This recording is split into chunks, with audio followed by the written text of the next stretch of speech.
What's good, YouTube? Carfax King here, Aqua Life, baby. Yo, Monday mornings always good after a win,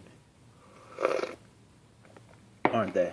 Well, now I just want to do a Glendio's deck profile recap, pretty much further explaining card choices and future changes to my Glendio's deck that my brother did get top. He got top four with at our local one of the locals we go to on Saturday. So really good for him.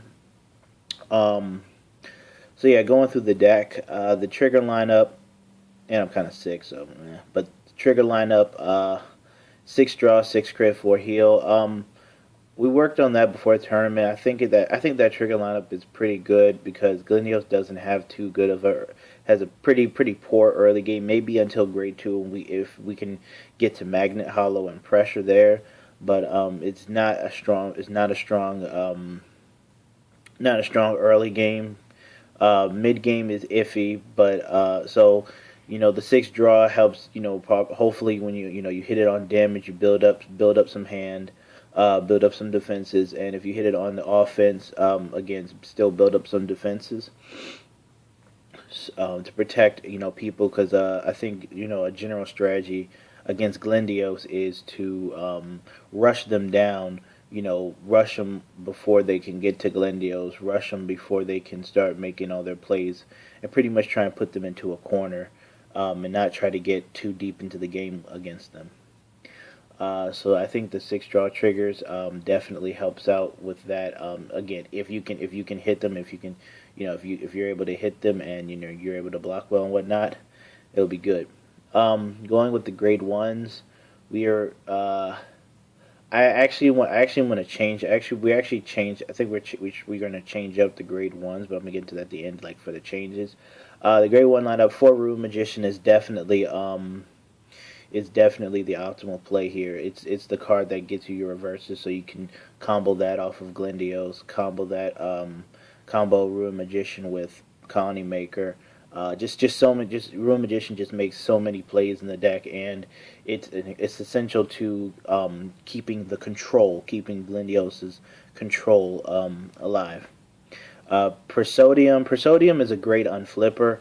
Again, it's a great card. Not it's I think it's a staple card in the deck, but probably not at three copies. We ran it at three copies, just because I fear I have this thing of counterblast usage, but better management and whatnot, and Persodium can be run probably a little bit less copies. So right now, I'm experimenting. We're going to experiment with that, and I'll get to that at the end of the video. And Rubidium is an MVP card. It just adds to the defense of the deck. Just a really clutch card. Send a Vanguard attack to a reverse rear guard is so good, and it really helps with defending. You just drop one card and you get to block a break right turn, or you can block certain things, and sometimes it's like it messes up certain effects too. So definitely a staple card, a good card. Um, and then four perfect guards, perfect defense. You can't beat that. It's just I think it's really essential. Glendios is definitely a control deck, but I feel it has more of a defensive element than Chaos Breaker does.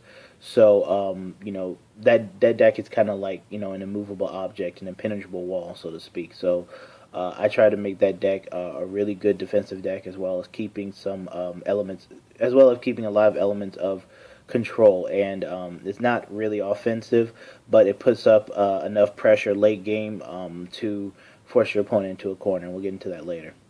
For the grade twos, where we're running the four Colony Maker. Colony Maker, it's the beatdown version. I believe Colony Maker is a lot better than Cold Death. And I'll make a video on why I think the beatdown. I think the beatdown is better than the World End build. But Colony Maker gets your entire grade one lineup out of your deck. It gets your again. You could combo Colony Maker, call out a Rune Magician, and get some cards back. You can go Colony Maker to Presodium and unflip a damage or two. Like if you have two reverses, you can call Colony Maker behind the Vanguard. use her skill, call out a Persodium behind Glindios, and then unflip and then unflip 2 damage because you have 2 reverse units on the field, something like that. So definitely a good combo card, and it can get out of Rubidiums. Sometimes if you have your perfect guards, if you have enough Rubidium in hand, if you got enough blocking in hand, get Rubidium out, make yourself a nice column. Don't be afraid to do that. So it's a really good card. And for Magnet Hollow is you turn 2 pressure. If it hits, counterblast 1, search, get a reverse unit out your deck. So it thins your deck out of reverse units, so you don't have too many dead drive checks. Again, and then it adds reverse counts in hand. So it all it does is give Glendios more ammo. Late game is used more or less as a blocker, but you can still make a column with it and still have the threat of hitting and getting a reverse unit to your hand. That's always a good threat. So definitely still a good pressure card late game. So just eight grade 2s, but it might change. And then grade 3s, we have 1 reverse cradle, 3 Glendios, and then I think we're running like 11 grade 3s. It's like 1 reverse cradle, another 3 Glendios, and then that's 4 to 11. So and then 7 other grade 3s. That lineup is really tight, and it's kind of, I know it's small for usual Glendios players. Um, I mean that deck. I mean it's been working. We've been seeing Glendios quite often. We've been getting reverse cards in hand, making Warline live most of the time. Haven't really had any ride inconsistencies. So, so far that I mean it's a bit tight and it's good. Now for changes that we're gonna make, definitely, we are we're probably going to take down. We did get another reverse cradle this weekend, so we're definitely going to put that. We're going to throw in another reverse cradle, and we're going to take out a colony maker. Go with 7 grade 2s. I mean, I think colony maker can be dead some of the time, and we do see our grade 2s often enough, especially with Worldline skills. So just having another reverse card in the deck just adds to reverse cradle skill or Worldline.